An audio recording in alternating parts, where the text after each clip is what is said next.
Everyone, we have Coach Saleh. We can begin with questions. Robert, how would you review first day of rookie minicamp? I, I thought it was really good. Knock on wood, first day came out healthy. That's the most important part. But there weren't a lot of busts out there. The guys were crisp. A good understanding of the introduction to our scheme. So overall, I thought it went really well. You can answer, Robert, about every player, but I'm going to ask about one player specifically here. How did Zach do on day one? How did he do kind of just processing the information, not necessarily, making plays out there, but just processing? You're on to me already, Brian. No, he did a really nice job. The ball was in and out of his hands, very crisp. He was in rhythm. He was on time. Players were running the right routes, and the ball was barely on the ground. So it was a very, very good first day for him. And now he's got to stack it up and get better every day. How much, I know it's just very early and you've just gotten the guys together, but the two Michael Carters on the team is a little bit fun. And I don't know if there's been any banter amongst that so far, A, and B, what's your impression of both guys? What attracted to you, both players? Obviously, both playing against each other too, which was an interesting day.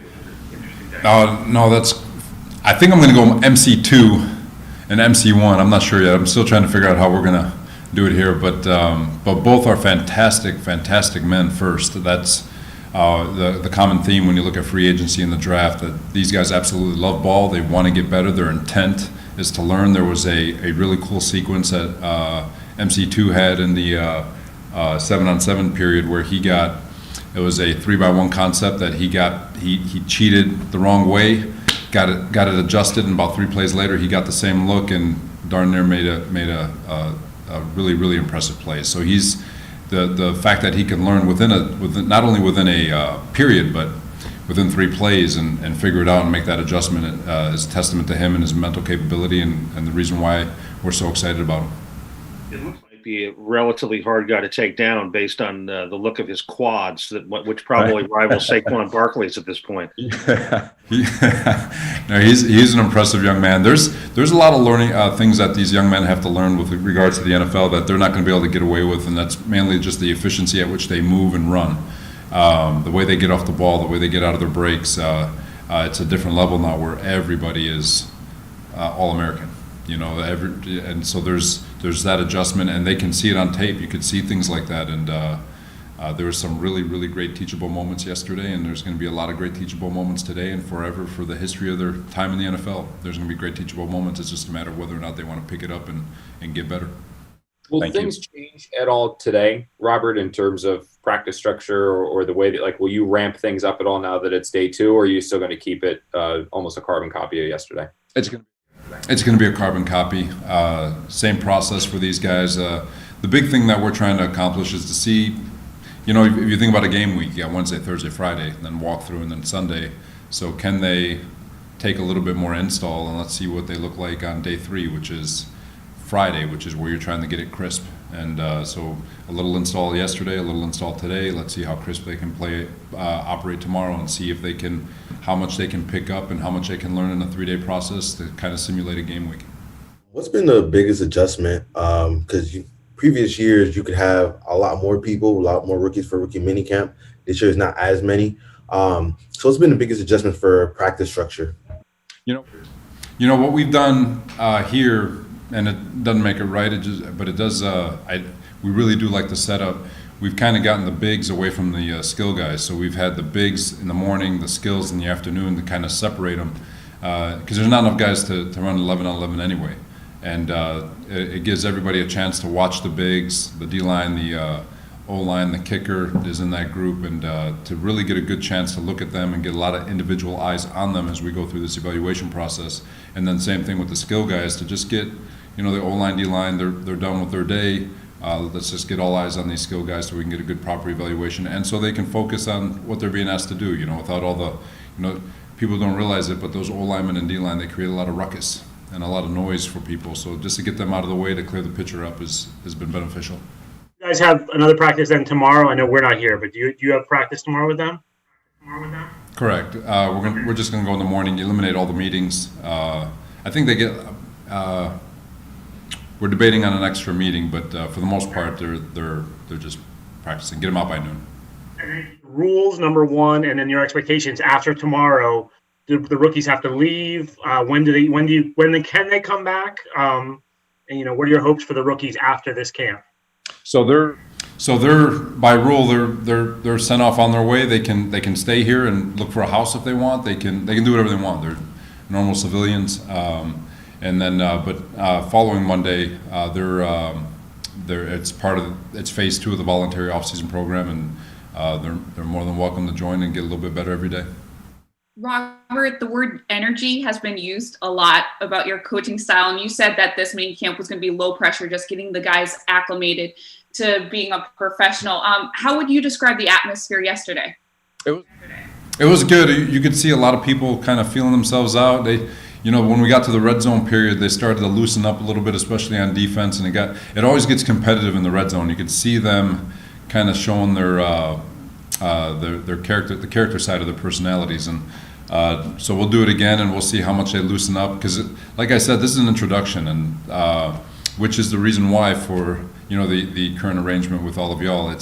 There's a lot on their plate. There's so many things going on, and just clear out the picture as much as we can. Get the O-line out, get the D-line out, get as many people off the field so they can feel and introduce each other to one another, and really have a really good, strong weekend where the focus is all about them. And you could see it coming towards the end of practice. It'll be exciting to see what kind of evolution they have today. Praise for Elijah Moore when you drafted him. Said that he can do a lot of things. There's a lot of things that he can't do. You said after the draft. Seeing him up close, what are some things that have stuck out for you? He's a little jitterbug, and he can do just like exactly what we thought. He can do everything, but like it's going to be for everybody, there's going to be a learning curve because in college you can get away with a lot of different things because you're just so much better than everybody. But in the NFL, you got to roll off the ball with urgency. You got to get in and out of your breaks with urgency. There's not enough time. You can't just waste time setting up your route because the D-line is humming. There's just all-encompassing. So to understand the efficiency at which he has to grow along with every other position, there's an efficiency at which they have to play that they didn't have to in college. And so that's going to be the learning curve. But it's seeing him in person, he's going to be hopefully he'll be exactly what we thought. Robert, have you had any communication with Marcus Maye? And if so, when was the last time you talked with him? Obviously, he's got business going on here in terms of on top of football. But when's your last communication with him been? We talked before OTAs, and then before the off-season program started. We had a really nice discussion, and obviously him and his agent are working with Joe on trying to get his deal done, and hopefully that happens soon. Have to be understanding when guys have business things going on. I have a tremendous amount of respect for what they're going through. Again, you guys know my philosophy. I think these kids have earned the right to ask for whatever they can, especially when they do things the right way like he has. And eventually, Joe and his staff are working relentlessly to get something done, and so we go with it, and we support them all around the organization. Coach, what will be your message to the guys tomorrow when you leave?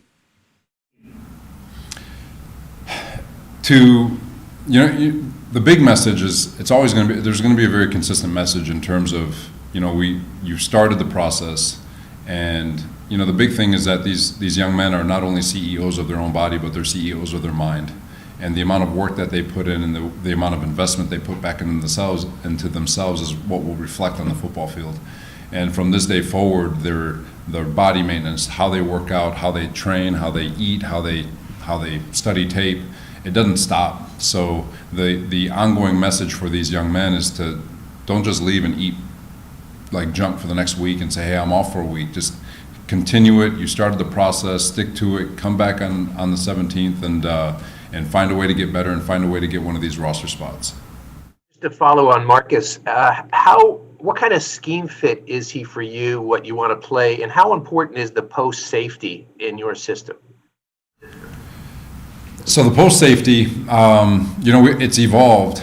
Back in the day it was Earl, and he's a Hall of Famer, and it can get boring back there. So a lot of the guys don't want to just play back there. They want to come down in the box. They want to do different things. So when we were in San Francisco, we kind of evolved it some to where it was a little bit more dimensional. And then Jimmy Ward, he kind of came on in 2019 and really found the good niche for him, and he recreated that middle third player and how we use him with all the versatility, which is LaMarcus Joyner. And Marcus filling that strong safety role where he can come down in the box, he can play the middle field, he can play the half, he's very versatile. So just like the comment I made about CJ Mosley, Marcus Maye fits every system, and he'll be just fine. Robert, there was a call, I guess, with the union yesterday. Some of the players still talking about the offseason program and stuff, and I think Tom Brady spoke up and kind of implored guys to have conversations with their coaches about maybe altering the way spring practices are done. Is that something you'd be open to talking about? I don't know if you're going to have a leadership council or captains or whatever. If some of your veterans wanted to talk about the way you structure practices, is that something you'd be willing to do? I'm always open to have a conversation. Remember, the best coach teams are the teams that coach themselves, and especially veteran leadership to step in and voice their opinion and have a thought on how they can make things better. I think that's always important. You know, they're not a piece of the cog. You know, it's a machine, and they're a big part of it. And so they've obviously I would always appreciate their voice. More for Coach?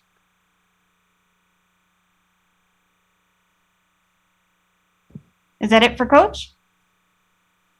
Thank you, Coach. Awesome. Thank you, guys.